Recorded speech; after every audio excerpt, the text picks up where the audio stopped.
Welcome back to the channel everyone, and today's video shows how the police is used to do whatever they want, that they already forgot our rights and the basic laws when dealing with members of the public. It's like they are addicted to IDs and they will do anything to scratch that itch. But let's see what happens when they mess with someone that knows his rights. But first, don't forget to leave a like, and what really helps is your comment with your thoughts to help these videos get out there to bring awareness to everyone of their rights and end police misconduct.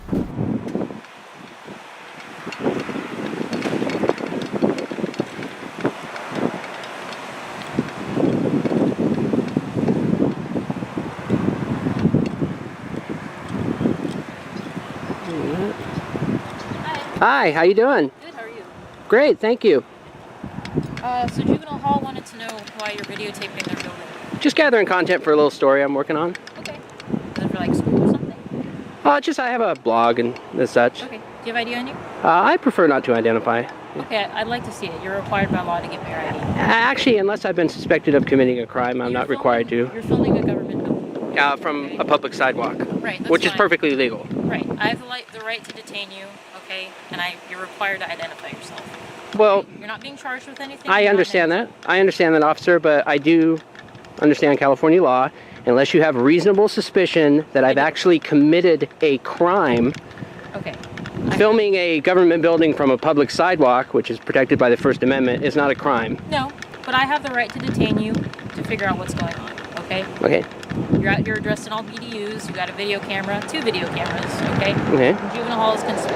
Okay, if no crime is committed, then no big deal, okay? But I do have the right to identify you. You are required to give me your ID. No, I'm not. Unless you have reasonable suspicion that I've actually committed a crime, I'm not required to identify myself. Yes, no, I'm you're not. being detained.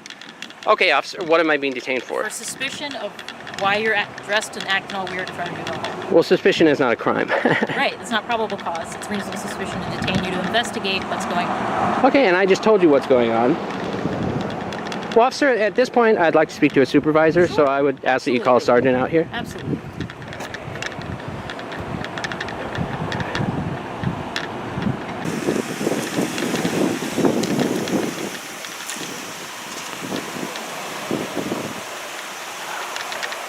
How you doing, dude? Welcome back, truth seekers.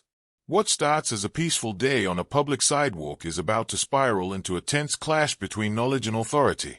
The auditor sets up his camera, confident, calm, and fully aware of his rights. But within seconds, a patrol car rolls up, and the atmosphere changes. An officer steps forward, polite at first, but the tone quickly hardens. She asks for ID, and when he refuses, quoting California law, you can almost see the disbelief on her face. The power dynamic starts to shift. She insists she has the right to detain, a line that sends red flags flying for anyone who knows the law. The camera keeps rolling as the auditor stands firm. No crime, no ID. It's the classic. Hi, how you doing, sir? Good. What's going on today? Just gathering content for a little story. What? Just gathering content, like B-roll, for a little story I'm doing. Cool. What's the story on? It's just for a blog I write. What's the blog about? I'd rather not say it this time, because it's not published yet, so, just getting some B-roll. Whatever. Okay. Okay, but you understand why we came out here? I understand. Okay. Do you think it's a little weird that you're out here filming Juvenile Hall? Okay. Well, I've been on the public sidewalk the whole time. No, that's I fine. haven't gone Not on saying- any not saying restricted anything areas. wrong with that, Okay. but we just want to make sure that you're not coming out here trying to snoop around and do something, because people tend to do reconnaissance, you know? Yeah. You want to talk to the sergeant, I take it? Yeah, because like the other officer, she asked for ID. I respectfully declined because, I know what my rights are. Unless there's reasonable suspicion that a crime has actually been committed, I'm not required to identify myself. So the other officer here is suggesting that she has the right to ID me. I'm saying no. So at this point, I think it would be best to have a supervisor come out and we can clarify all this. That's fine. Okay. Whatever. Make it easy that way. So just to clarify, I am being legally detained. I'm not free to leave. As far as I know, you haven't done anything criminal. We just asked who you were. Okay. Well, the other officer here said that I was being detained. So. I filming a juvenile hall. Okay. Yeah, I was detaining you to find out who you are. Oh, so I am being detained. I am detaining you. I'm not free to leave then. Okay. All right. I'm not accusing you of any crime or anything. I'm just trying to figure out why you're out here. Okay. And like I said, I understand that. You got a call for service. You have to come out and investigate. I explained to you what I was doing. But, you know, and you've even admitted that I'm not doing anything wrong. There's no crime being committed. Then I really don't understand why I'm being detained then. Do you want to speak to our sergeant? If I'm being detained, yes. The sergeant arrives, confident, composed, and ready to assert authority. You can feel the shift immediately. The conversation turns from mild questioning to a test of power and composure. The auditor explains again. He's on public property, gathering footage for a blog, completely legal. But the sergeant pushes back. He calls the behavior suspicious, linking it to reconnaissance, a term that instantly paints the scene with paranoia and fear. It's the classic justification, safety over rights. As both sides stand their ground, the silence between sentences feels heavy. The sergeant's words are measured but threatening. We do have the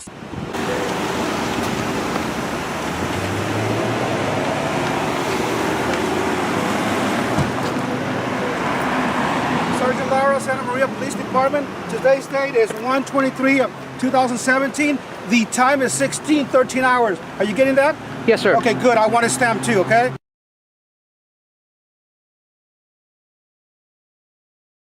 Okay. How can we help you?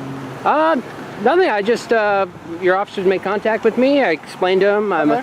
gathering content for a little story I'm doing. Alrighty. And one of your officers, she wanted to see my ID. I told her I'd prefer not to. And Actually, we do have the right to ask you for your ID because they call us here.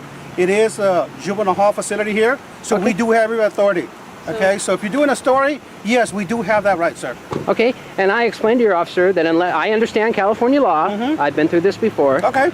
Unless you have reasonable suspicion that We do have reasonable suspicions that I've actually committed a crime. No. Hear me out, So, okay? Okay. listen to her. So we have people that do reconnaissance on police, on our juvenile hall facilities, jail facilities, people that Right, gather okay. information, take video surveillance, try to identify us, identify our vehicles, and do all that kind of stuff for malicious purposes, okay?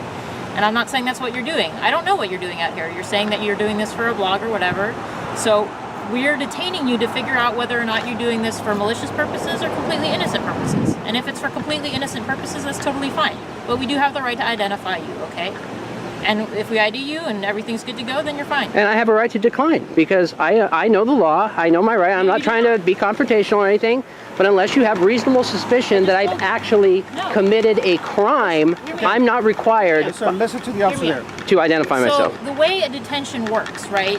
We don't have probable cause at this point. The reason we detain people is to investigate something to see whether or not a crime has been committed. So when we detain somebody, at that point we do not know whether or not a crime has been committed or not yet. Okay? It's during the detention we do our investigation to identify that person and find out why they're there doing what they're doing. And if no crime has been committed, there's no probable cause, and that person is free to go. But during a detention, that's when we do our investigation. At that point, the person is required to identify themselves by law. No crime has been committed that I can tell at this point. You're right. That's correct. Okay. But we still have the right to detain you and to identify you. Okay? Okay, but what probable cause is there to suspect that I have committed a crime? I'm filming from a... This is where the real showdown happens, not with force, but with words. The sergeant lays down his argument like a veteran officer: detentions, investigations, and legal technicalities. He insists the police can demand ID during a detention, even without proof of a crime. But the auditor fires back instantly. Cool, factual, and unshaken. He knows his case law, his rights, and the Constitution itself. The exchange becomes almost surgical, two sides dissecting the meaning of reasonable suspicion. The sergeant's tone grows firm. If you'd done something wrong, you'd be in handcuffs. The auditor keeps calm. Then why am I being detained? It's logic versus authority, civility versus control. For viewers, this is the gripping middle, the eye of the storm where the law itself is on trial. public Sir, if there was sidewalk. probable cause, you would be in handcuffs already. Right. That's what she's trying to explain to you. Okay. It's But we do detention. have, exactly, a detention just to investigate. And we didn't come out here on our own. They contacted us. Yeah, you got to call for service. Okay? I understand so, that. And if you know the law and everything, you know that part too. Okay? And bottom line is, the officer's right, and we do have a job to do, obviously. Taxpayers pay us to do a job, and this is part of the job. Okay. Okay? So all she's asking for identification to know who we're talking to. She's not asking for too much. Okay. Okay? And I'm respectfully declining. Okay. Well, we do need an ID, sir. Okay, well, I'm not going to provide identification. Like I said, I've been through this before. You know, I've been through similar situations. This way, start our camera too, so that way, I mean, everything's recorded. Okay. Okay. Sir? So, and what was the call?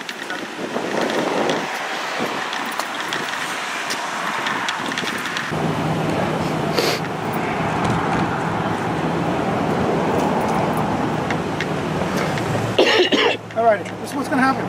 Okay, sir. Okay? We're going to stand around till you take care of your business. Okay? And then whatever you need for your blog, do the filming here from here. And obviously that's private property over there. Okay. And then leave when you're ready. Okay? But we're going to stand around here to make sure that the facility is safe. Okay, that's Because perfectly there are fine. kids in here, and that's our main concern here. Kids. Okay? So we don't know what you're doing here, and we don't feel comfortable just leaving you here. So we are going to stick around. And then when you're done, then you can leave. Actually, I'm already ready. Well, then we can get Yeah. going then, okay? Okay. And everything will be documented. We're writing a report and everything, all the Okay. pictures and everything. So we have our own little information too, okay? Okay. All right, so whenever you're ready, you can get out of here or Okay. whatever you're going to do. So I'm no longer being detained. I'm free to go. You're free to go. Okay. And this is what we've come to, a police force that is supposed to enforce laws that they don't know nothing about, not even the most basic ones. No wonder crime's going up, because as we have seen, they don't even know what a crime is anymore, which begs the question, are they really a law enforcement or feelings enforcement? What do you think? From a female cop that doesn't know the law and a fat sergeant that doesn't even want to listen to civilians, this is going from bad to worse. And this is why it is so important for you to know your rights and to help us to bring awareness to the rest of the public. So don't forget to support the channel by subscribing, like the video and leave a comment to keep the conversation going. And remember, always record the police. After nearly 10 minutes of legal tug-of-war, the storm finally begins to calm. The sergeant decides to de-escalate, telling the auditor they'll stand around to ensure safety, but that is free to finish filming. That phrase, free to go, hits like a victory bell. The auditor doesn't gloat, doesn't argue. He simply confirms his freedom and leaves. Then comes the powerful outro commentary, a message that stings deeper than any confrontation. He calls out the failure of those sworn to uphold the law, to actually understand it. It's the perfect full-circle moment, a reminder of why filming the police matters. This wasn't just about ID.